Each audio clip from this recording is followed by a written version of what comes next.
The official 1992 NCAA championship video is brought to you by Rawlings, maker of the official ball for NCAA basketball championships. There he is, right there. No, what in the world is going on out there? Come on. We can't run this play if you can't get open. Now, come on, let's go. Try it again. A lot goes into the making of a champion. The same is true of the products they choose to play with. Rawlings. All right, that's more like it. Let's see if we can do it again. A never-ending commitment to excellence.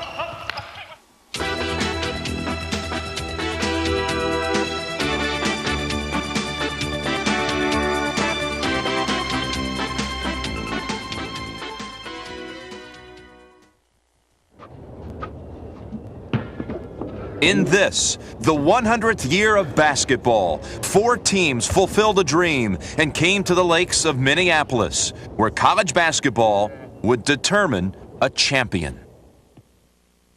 And Exel blows right by Weber. Gave a little hesitation. Henderson over Leitner. Gets the roll. Chris Weber. How about the numbers? Behind the back and pulling. Leitner comes out as hot as a firecracker. One court Leitner for 3. Yes!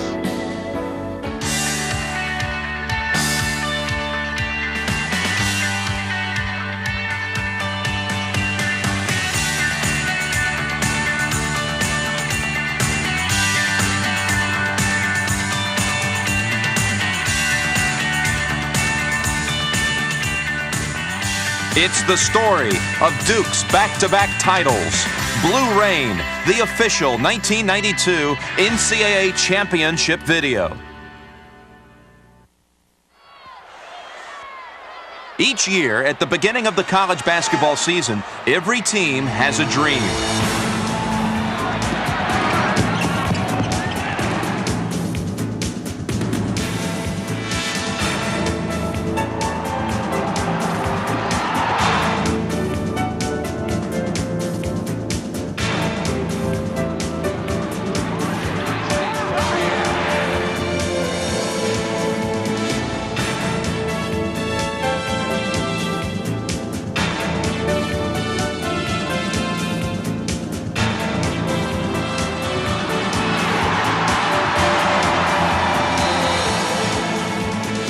At first, it's a dream just to play well enough to get into the NCAA basketball championships.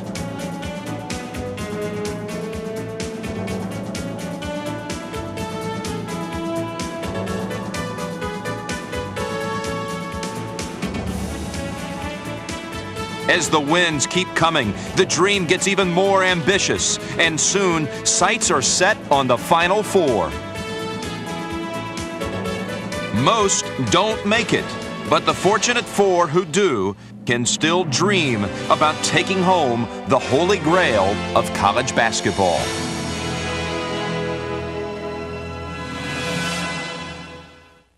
The 1992 tournament got off to a typically rousing start. Terry DeHare provided the first buzzer beater in the very first game. And then, as we've come to expect, the upsets followed. As the field narrowed from 64 to 16, dreams were dashed as favorites fell. Lou Carnesecca of St. John's lost his last game as a coach, as 10th-seeded Tulane made its first NCAA appearance, a memorable one with a 61-57 win. In the West, 13th-seeded Southwestern Louisiana beat Oklahoma to advance against New Mexico State, the 12th seed who had upset DePaul. But the biggest surprise in the first round came in the Southeast when 3rd-seeded Arizona fell to 14th-seeded East Tennessee State. It was, however, little surprise that Shaquille O'Neal came away with the most impressive individual performance of the first round. O'Neal blocked an NCAA tournament record 11 shots in the Tigers' 94-83 win over Brigham Young. In round two, the upsets continued, with the University of Texas at El Paso pulling off the biggest. Driving, stops, off the glass, yes. Led by Johnny Melvin, the Miners frustrated Kansas with a patient offense and unnerved the Jayhawks with a tenacious defense to come away with a stunning 66-60 win over the #1 seed in the Midwest. Good follow by Ralph Davis. Davis, yes. That's it. What a game. Unbelievable. And that region's upsets didn't stop there. 6th-seeded Memphis State knocked off the 3-seed Arkansas. Gets his own rebound. Basket is good. It's over. Memphis State wins the game. Then 7th-seeded Georgia Tech upset 2nd-seeded USC, even after the Trojans seemed to have won the game when they took a 2-point lead with just seconds to play.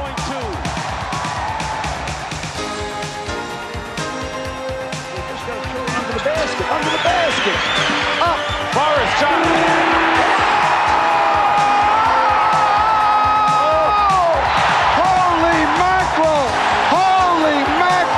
They'll be down there for 5 minutes. Only in the NCAA. Only in college basketball. Despite the upsets in the Midwest, after the tournament's first 4 days, 11 of the top 16 seeds still advanced to the Sweet 16. 2 of the underdogs, however, met in the Midwest Regional Semifinal, where neither Memphis State nor Georgia Tech was ready to give up on its unlikely Final Four quest. Georgia Tech led early, but Anthony Hardaway helped Memphis State get back into the game. And when Tech faltered down the stretch, the Tigers came back to tie.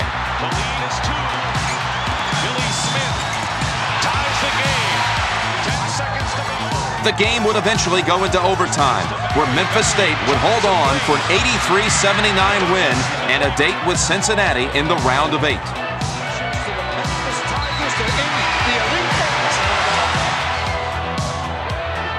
Out west, top-seeded UCLA easily beat both Robert Morris and Louisville, and then faced surprising New Mexico State in the regional semifinals.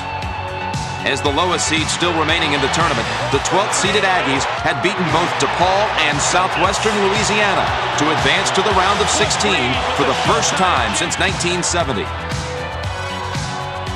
But UCLA proved to be too tough as Don McClain led the Bruins to an 85-74 win and a date with Indiana in the West Regional Finals.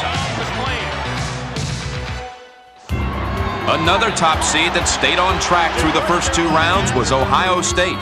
After crushing Mississippi Valley State and then rallying by Connecticut, the Buckeyes ran into North Carolina in the Sweet 16. After struggling against Miami of Ohio and then righting themselves in a win over Alabama, the Tar Heels were making their 12th consecutive appearance in the round of 16. But on this night, they would go no further as Ohio State advanced to face conference rival Michigan. In the East, 3rd-seeded Massachusetts fell 20 points behind Kentucky early in the regional semifinal. But as the first half came to an end, the Minutemen became the last-second men.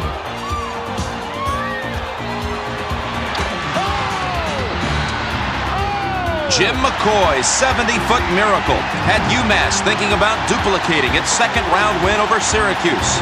And when the Minutemen pulled to within 2 points with 5 minutes to play, a date with Duke now seemed possible. But the Minutemen lost momentum when coach John Calipari was hit with a technical foul, and Kentucky pulled away to a meeting with Duke in the regional finals. Ultimately, of the 4 teams that made it to Minneapolis, only 1 was a top seed, a fitting testament to a tournament that was so wide open to begin with. From the Midwest came the 4th seed, Cincinnati. All year long, the Bearcats badgered their opponents with a frenetic style of play, and form held early in the NCAAs, where Cincinnati walked all over Delaware and then Michigan State. But UTEP gave the Bearcats trouble in the regional semifinals before Cincinnati was able to take control down the stretch and hold on for a 69-67 win.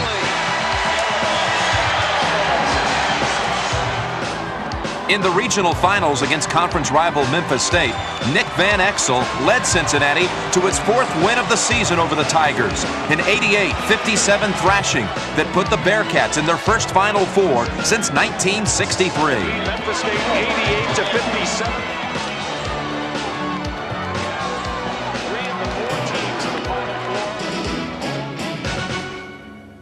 From the West came Indiana, the region's 2nd seed.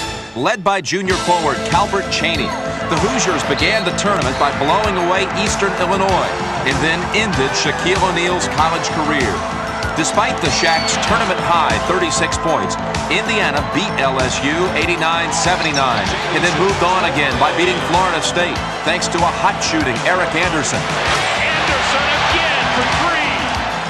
In the regional finals against top-seeded UCLA, the Hoosiers dominated from start to finish, crushing the Bruins 106-79 to reach the Final Four for the first time since their championship season of 1987. Are champions of the West Regional and are the first members of the Final Four.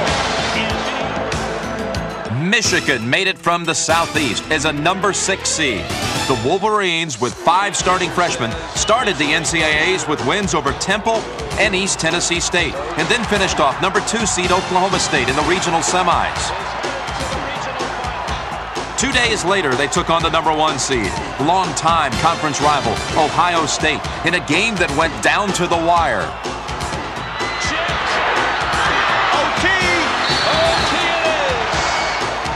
In the overtime, Michigan refused to give in to the pressure, even under the onslaught of State's All-America Jimmy Jackson. Down the stretch, the young Wolverines kept their poise and used their talents to hold on for a 75-71 win. 5 is headed to the Final Four. From the East came Duke, the defending national champions and the number 1 ranked team all season long. In the tournament, Duke won its 8th straight first-round game and then its 6th consecutive second-round game before playing Seton Hall in the regional semis. A close game throughout, the Devils finally moved comfortably ahead late in the second half and coasted to an 81-69 win, setting up a meeting in the regional finals with Kentucky in what turned out to be an NCAA classic. 4 years, 1 step closer. Most likely the best tournament game ever. It was one of the best games I've ever seen. I think great players made big plays. Every single play, it seemed like they would rise to the occasion to make it greater than the play before. Especially Christian Laettner, whose perfect 10-for-10 shooting night allowed him to become the NCAA tournament's all-time leading scorer. With Laettner on top of his game, Duke took a 12-point lead with less than 10 minutes to play. But Kentucky fought back, and with Jamal Mashburn scoring 28, the Wildcats kept the pressure on.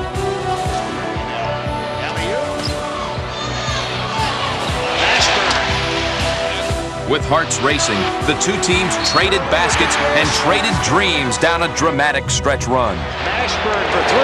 Yeah!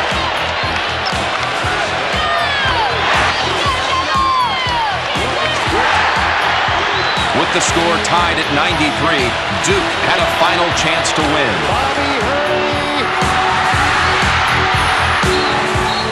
The overtime, without a doubt, best overtime game. There were so many shots. 5 lead changes in the last 30 seconds. Fouled! He'll shoot 1! You don't see those kind of things happen very often, especially in a game of that stature. With 7 seconds to play, Duke led by a single point, but Kentucky wasn't finished. Woods. When Sean hit the shot, it was an incredible shot. And the first thing I think you have to tell him is, we're going to win. Whether you completely believe that or not, you have to get that in their minds and on to the next play. And here's what we're going to try to do. To be honest, I wasn't too sure, if we were going to win the game, if we were going to pull it out. To be honest, everyone felt that way, except Christian Laettner. I was supposed to stand in the corner and then flash to the foul line. And Grant was supposed to throw me the ball at the foul line, and that's exactly what happened. There's the pass to Laettner. Puts it up. Yes! When I saw Thomas Hill's reaction, it was priceless. You feel so many things watching the expressions of your players. It took a while for it to sink in. I mean, after we won, I still couldn't believe we won. Kentucky played a great game.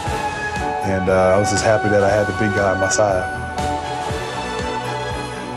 I'll always marvel at how many great plays so many kids made from both teams. That's what made it a very unusual and special game.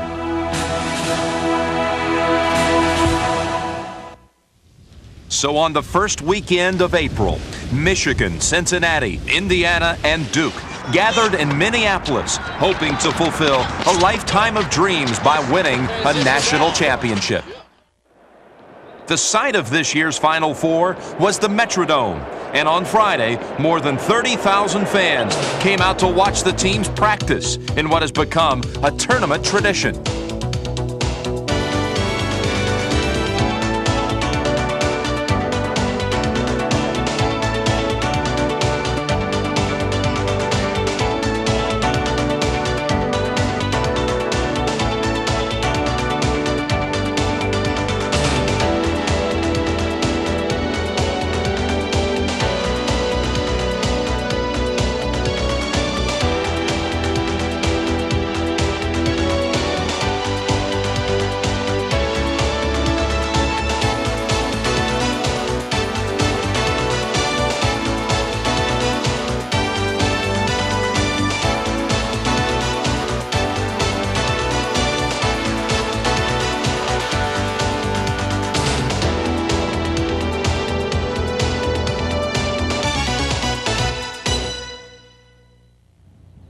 Who would emerge as national champion? As Saturday dawned, Duke was favored to repeat, but there were three other teams that hoped to do in the Devils in the Dome.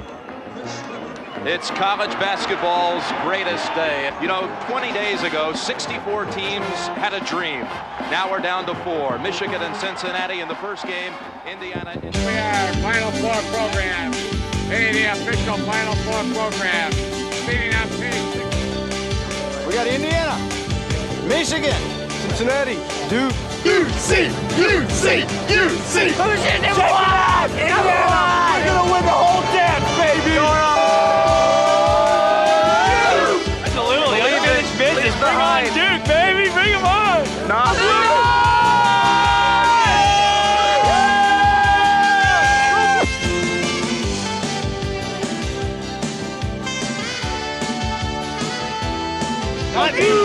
Get rid of these guys! Get rid of these guys! These guys are gone!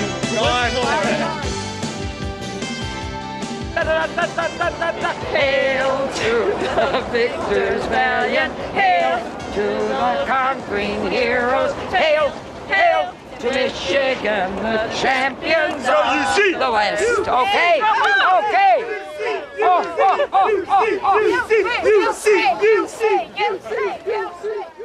Saturday's first semifinal game matched the Wolverines of Michigan against the Cincinnati Bearcats.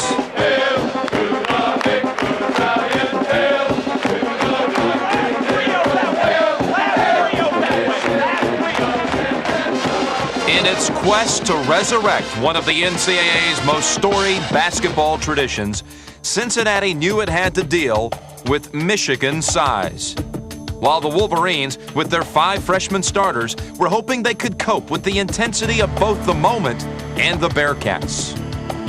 We have to make certain that we handle Cincinnati's pressure defense, their run and jumps, their traps, and I think how we handle that pressure defense will be critical. We have to rebound the ball. We just can't let them dominate the glass. If they dominate the glass, it's going to be a long day for us.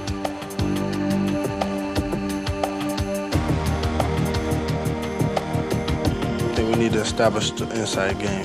They don't have the size to match up with Eric Riley, Chris Webber, and Juwan Howard, so that'll be our #1 priority at the beginning of the game especially. If we allow them to split our traps and break our pressure, then it'll give them opportunities at easy baskets because they'll be able to see some of our rotations, and we need to rebound the ball really well at both ends of the court.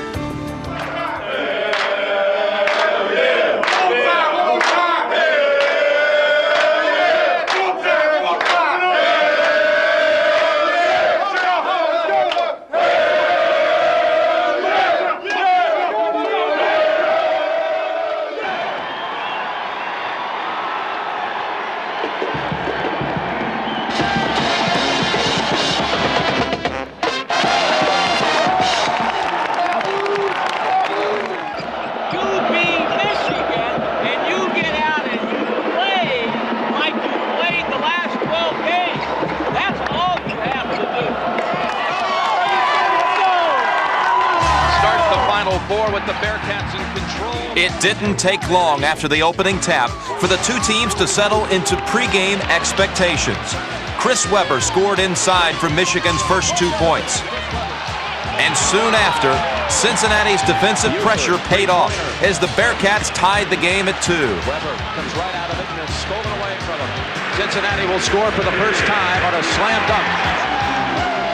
The teams then traded baskets and streaks for the next 5 minutes, with neither the Bearcats nor the Wolverines able to pull too far ahead. Baseline right corner, King, three-pointer, and got it. Nothing but that. Jimmy King answers back.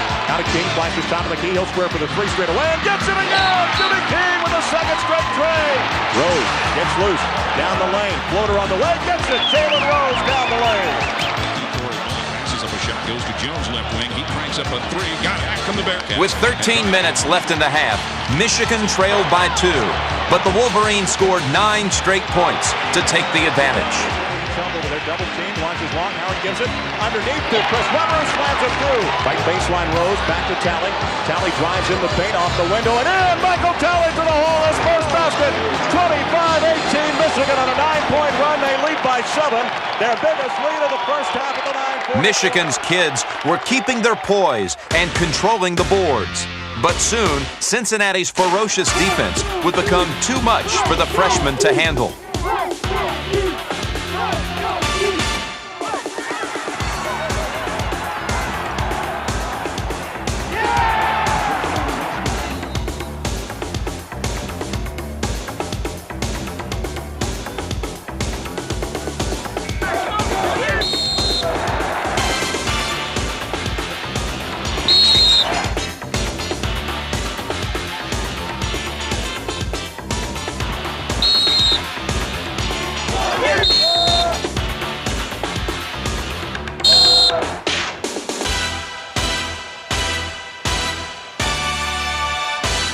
In a raucous 3.5-minute span, the Wolverines fell prey to the Bearcats' pressure. Cincinnati, behind Nick Van Exel, Anthony Buford, and Herb Jones, outscored Michigan 11-2 to go on top by a basket. With both teams battling to establish their ground, the pressure mounted, and so too did the game's intensity.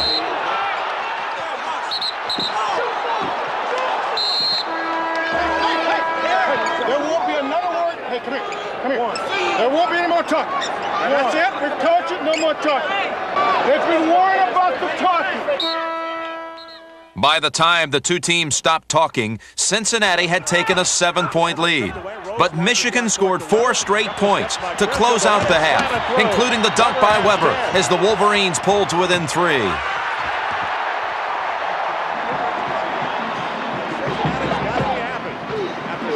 Of basketball in the Metrodome.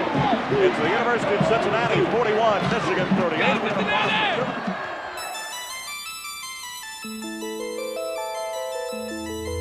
Turnovers the first half were killing us. 12, and they had 8 more shots than we did, and we gave them too many easy baskets. The result, many of them from the turnovers. Actually, 16 of Cincinnati's 41 points came directly from Michigan turnovers. Clearly the difference in the game and in the Bearcats' lead. When the second half began, there wasn't much reason to believe that the Wolverines had learned from their first half mistakes. A few more quick turnovers, and Cincinnati led by 7 with 15 minutes left in the game. Baseline right corner, King, three-pointer, got it. Jimmy's third three-pointer of the game. But Michigan rallied once more, and when Jalen Rose hit this jumper, the game was tied at 54. With time now winding down, the freshman-dominated Wolverines got a needed lift from an unexpected source, junior James Voskuhl, who in the tournament's previous 4 games had averaged under a point a game. Voskuhl down the lane, Scooper on the way, high off the glass, and in! Count the basket, James Voskuhl! He'll go to the free throw line! Acrobatic move by James down the lane! Before the games, you have to have a mental mindset that, hey, you could go in and be a vital part of the game. And I guess that's the way I approached every game in the tournament. And so that's the way I approached the game, that if Coach Fisher did decide to put me in the game, I had to have confidence in myself and just go out and do the best I can. Down the stretch, Voskuhl's best continually kept Michigan ahead. Wing gets it! James Voskuhl has 9 off the bench! Oh my! 68-63 Michigan! A starter as a sophomore, James Voskuhl's experience off the bench as a junior had steadied the Fab Five's nerves, and once ahead, Michigan never relinquished its lead.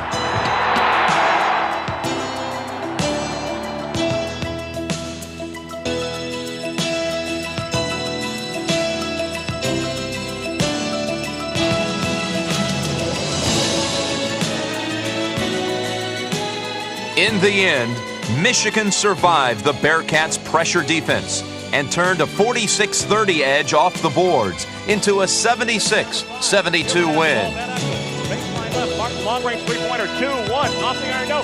Michigan's won! Michigan's won! They're going to the national title game! They've hung on! They're in the national title game! For the first time in the history of the tournament, 5 freshman starters had made it to the championship game.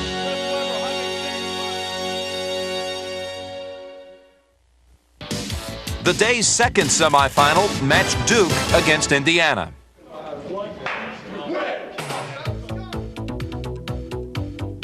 The much-awaited duel between coaches Bobby Knight and Mike Krzyzewski got off to a surprisingly lopsided start. The Hoosiers scored early and often, and were also doing everything defensively they needed to do to beat Duke. Indiana shut down Christian Laettner, holding the Duke star to just 4 first-half points, while exploding on offense during the first 10 minutes of the half. Anderson fakes, drives in the paint, pulls up, fires, and got the roll. In the paint, pulls up, fires it off the counter, and a slam dunk. Backcourt on the move, right side to Henderson. Allen lets the long jumper fly and hits it. Wow. Duke, in fact, might have been blown off the court, if not for the play of its junior point guard, Bobby Hurley. Bobby Hurley dancing all over that foul line. I don't think we win against Indiana without Hurley. I mean, Hurley had one of those magnificent games. He was playing at a much higher level than any of our players during the first half. Hurley hit 4 three-pointers in the first half alone, on his way to 16 points in the first 20 minutes. Hurley to the left side, got it. Bobby. But Indiana kept coming, and with just under 3 minutes left in the first half, the Hoosiers went on top by 12. That Duke trailed by double digits. Duke looked out of sync and in real danger of letting the game slip away. But with just over a minute to play in the half and the Devils down by 10, Duke started to turn the game around. Duke turning the tables a little bit here. Duke is on a 10-3 run. Here's the play we talked about Duke being so tough at. Oh, and he hits it! Thomas Hill. Put him on the line for one more. They outplayed us by more than 5 points. We were really lucky to only be down by 5 points. At halftime, we talked to our players about matching Bobby's level of play, and I thought they did. For both Duke and Indiana, the second half began like the first ended. But to make matters even worse for the Hoosiers, Damon Bailey, who had scored 9 first-half points, picked up 2 quick fouls and went to the bench with 4. Knight just got called for a technical foul. A frustrated Bob Knight was then assessed his first technical of the tournament, as the Hoosiers' hopes of a national championship slowly but steadily started to slip away. Everything that could go wrong has gone wrong for Indiana in the opening 2.5 minutes of the second half. They have called on some courage. The defending champs are showing what they're made of here. Led by Bobby Hurley, Duke scored the half's first 13 points, part of an 18-0 run that had spanned both halves. We were able to cut the 12-point deficit that we had in the first half down to 5 at halftime. I think that was very important. And then the way we came out in the first 4 minutes of the second half was excellent. And I think that was the key. Draws the foul, and no signal. That's going to be on Henderson, I believe, and Bob Knight's got to be thinking timeout here.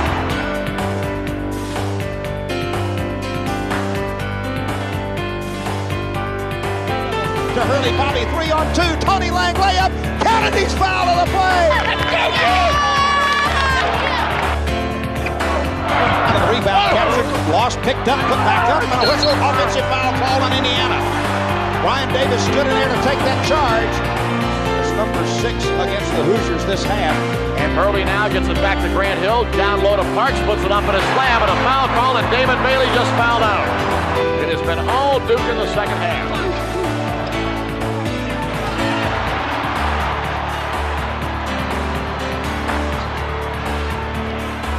Finally, 7 minutes and 11 seconds after it had begun, Indiana's frustrations ended. Three-pointer done. Greg Graham hits the first shot of the second half for IU, and it comes with about 6 minutes and 20 seconds gone. But the relief was only temporary. Not the pass you want if you're Indiana. Trying to make a solid comeback. Duke continued to flex its mighty muscles, and by the time the Devils were through, they had outscored Indiana 26-9 to take a 12-point lead with just under 8 minutes to play. Still underneath. Woodity put it back up quickly. Kobe gets a screen, fires a three, swish! Bobby Hurley, his 6th three-pointer of the ball game. Duke looked to be in total command, and as Indiana began to lose its starting 5 to fouls, the Devils seemed to have the game in hand.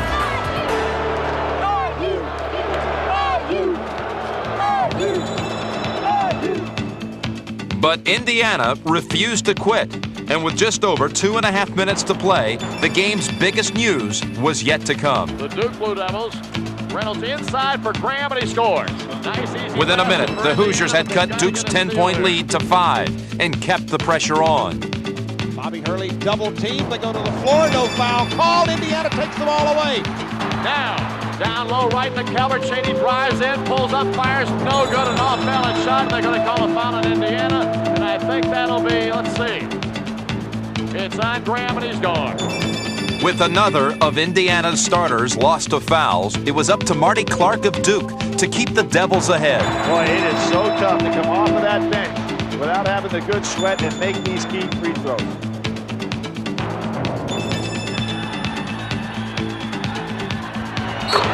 he hits the ball. Big 2 there. With 40 seconds left to play, Duke now led by 8, and Indiana's comeback looked to be through.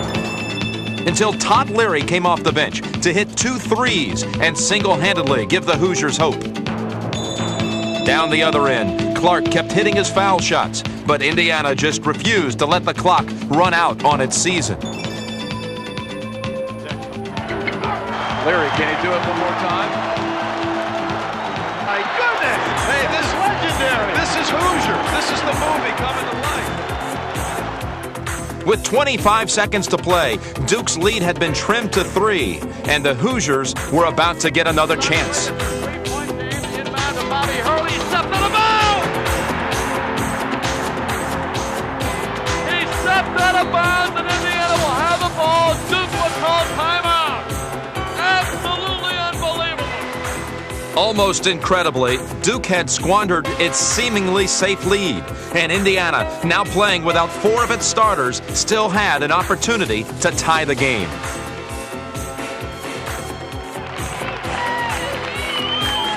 Joe Smith puts up the sign. Do you believe in miracles? We're down to 20 seconds. Reynolds drives, passes right, three-pointer by Meeks. But with 13 seconds left in the game, Jamal Meeks missed a three-pointer. And several free throws later, Duke had escaped with a three-point win. Duke will play Monday night for back-to-back national championships. The Blue Devils moved into the championship game for the third time in the last 3 seasons.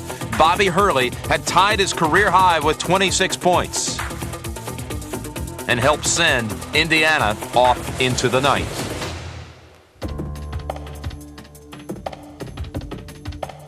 Duke might have won the game, but its chance to repeat as national champions were set back when senior captain Brian Davis injured his ankle early in the second half.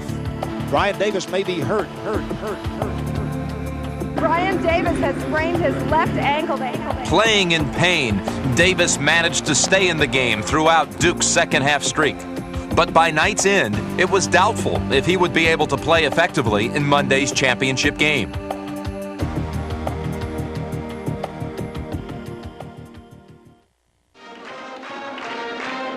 The promise of victory and a second national championship in the last 4 years had Michigan's fans in a festive mood on Monday afternoon.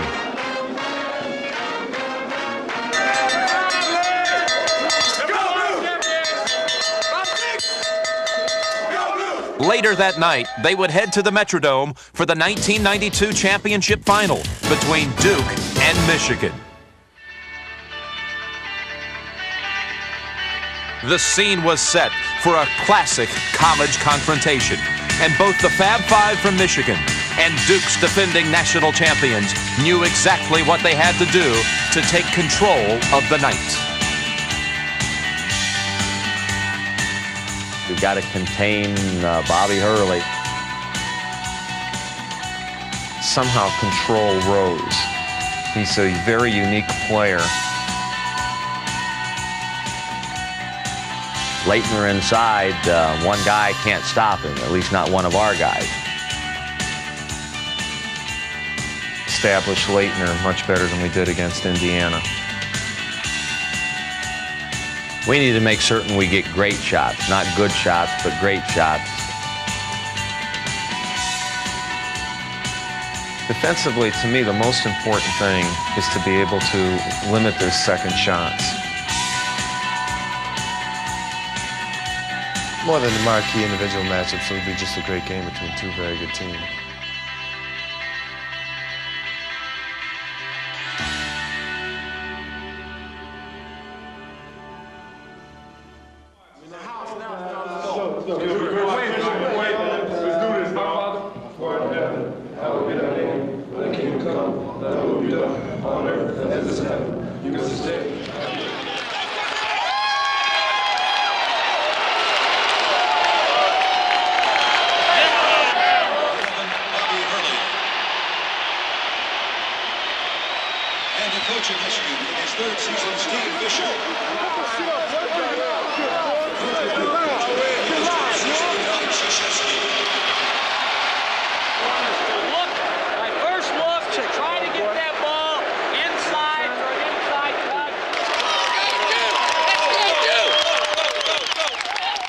And the 1992 championship game is underway.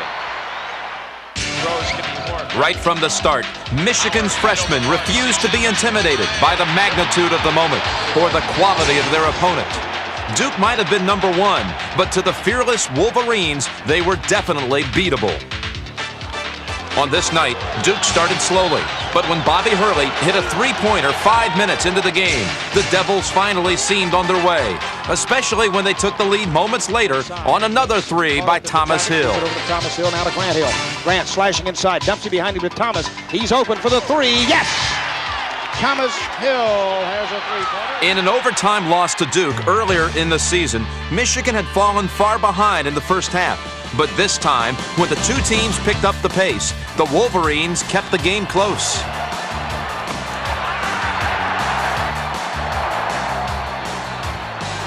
Hurley, Rose is waiting for it to come to him. Hurley down, puts it up and in with no foul called. Juwan Howard turns for the short jumper on the way, got it. Juwan Howard has 5. Michigan back on top, 16-15. basketball. Sends it to Parks, turnaround 15-footer, good. Cherokee Parks took the shot, no good, and Grant Hill comes off with it, hit to Bobby Hurley. Bobby stops, pops, scores! Rose, baseball pass to Weber, can he catch it? He does. One step, slam to the right.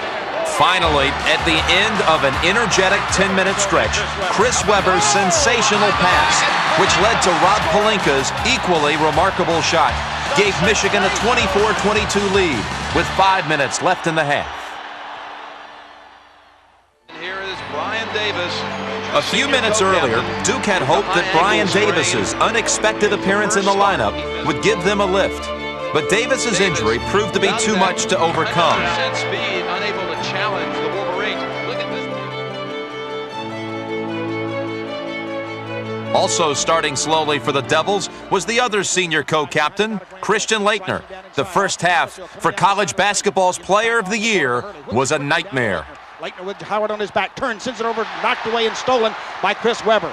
Back out to Laettner. Laettner looking to move inside, his call for the travel. 2 turnovers for Laettner early and 3 for the team. Laettner travel, already 3 turnovers on Christian Laettner.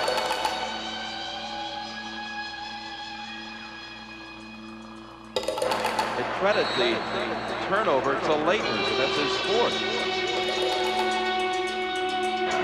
First 6 minutes of this game, Christian Laettner's in a total funk. Laettner throws it away to Rose. Jim, that is Laettner's 5th turnover of the game. No points, 5 turnovers.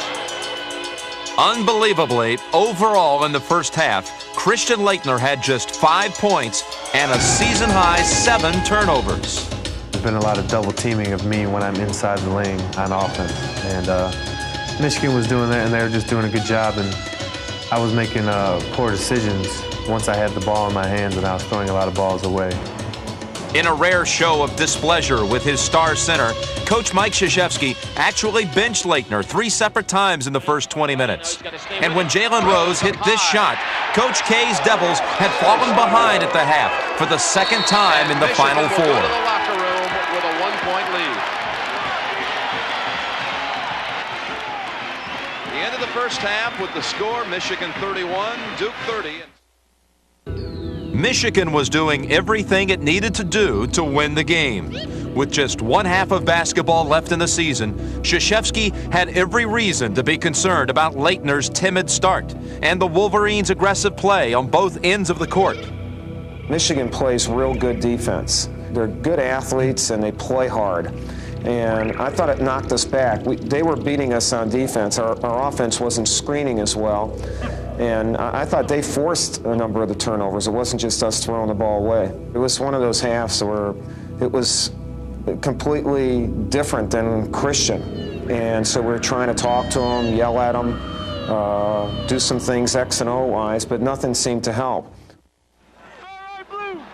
For Duke, an improved Christian in the second half would definitely be better late than never. It'll be interesting to see how he responds in what is going to be the last half of his collegiate career. It didn't take too long to find out that Christian Laettner would respond positively to the challenge, nor, for that matter, was it very surprising. Laettner for 3, yes! Christian Laettner comes out as hot as a Within the first minute of the second half, Laettner had scored more points than he had in the entire first half, but Michigan managed to stay in the game. Weber's basket narrowed the Duke lead to 2, but over the next 7 minutes, the Devils built their largest lead of the game. Hill goes all the way underneath, dumps it off. Tony Lang slam dunk. Point perimeter, looks for Laettner to pop outside. He does, turns for the 3, bottoms!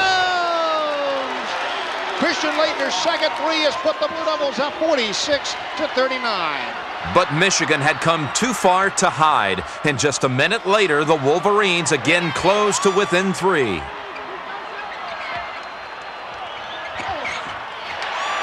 It was, however, as close as Michigan would get. With Duke leading 48-45 and a little over 7 minutes remaining, Grant Hill led the Blue Devils' final charge.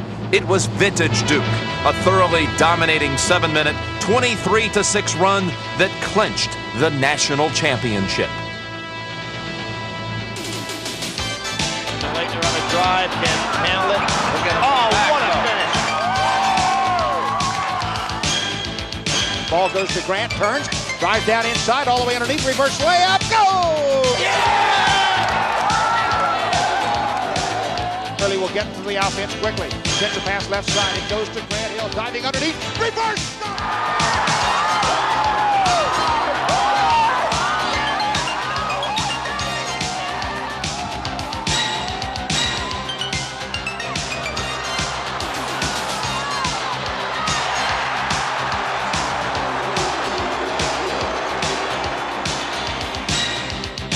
Bobby Hurley, double team over the head pass to Grant Hill, underneath Tony Leg, slam dunk Tony! And Duke is up by 13 points. Tipped outside, Bobby's got it. Hurley behind the back lob, goes to Grant Hill, flying for the finger roll layup. That puts the icing on the cake.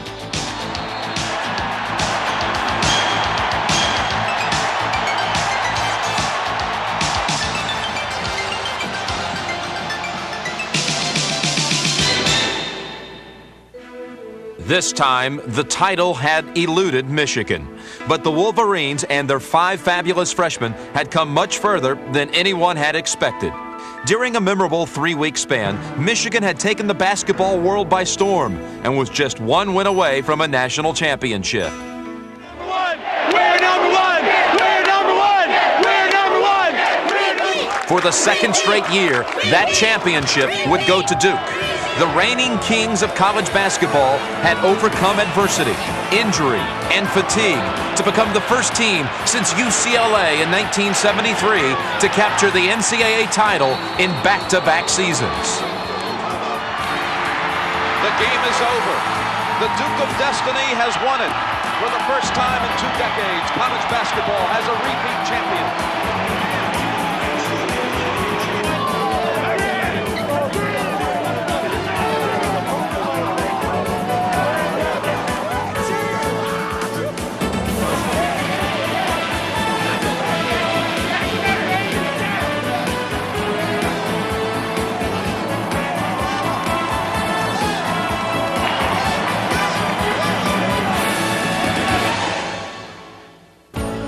Duke's dream of greatness had come true in Minneapolis. Challenged all year long with the promise of college basketball immortality, the Devils had done it. It was a fitting continuation of a remarkable run. A stretch of 5 consecutive Final Four appearances, punctuated by an unexpected but well-earned title in 1991. Individually, perhaps no other player in college basketball history made more of his NCAA career than Christian Laettner, the tournament's all-time leading scorer and one of the most clutch players in the history of the NCAA championships. Maybe the 2 most important free throws of his career. First one's good. Duke leads at 78-77. Laettner not only made the 2 free throws, which propelled Duke past UNLV and on to its first ever national championship, he also hit 2 game-winning shots that took his team into the Final Four. All right, here is Laettner with the shot, and it scores! The first against UConn in 1990, and the second in this year's tournament in Duke's miraculous win over Kentucky. Puts it up. But through it all, through the spectacular endings and changing teams, there's always been one constant. Duke's masterful and respected coach, Mike Krzyzewski. The king throughout, the Devils' blue reign.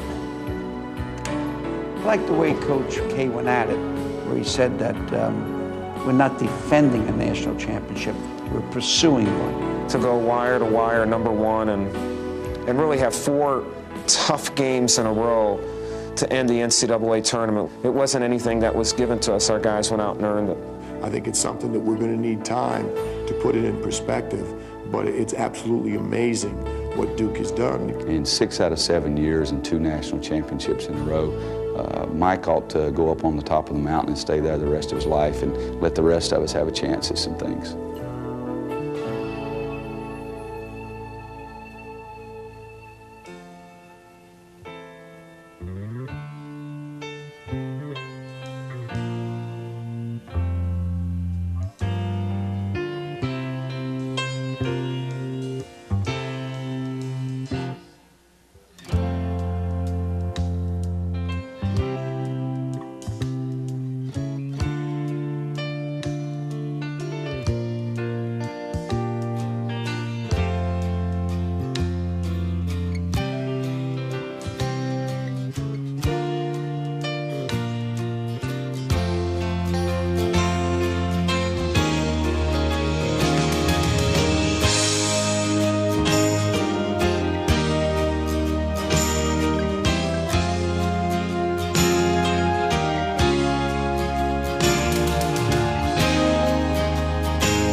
last year when I said I wonder where we would put the second one.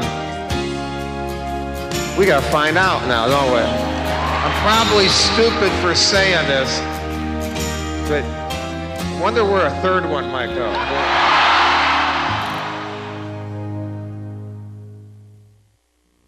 This has been a presentation of Black Canyon Productions. There he is, right there, right there. No, what in the world is going on out there? Come on. We can't run this play if you can't get open. Now, come on, let's go. Try it again. A lot goes into the making of a champion. The same is true of the products they choose to play with. Rawlings. All right, that's more like it. Let's see if we can do it again. A never-ending commitment to excellence.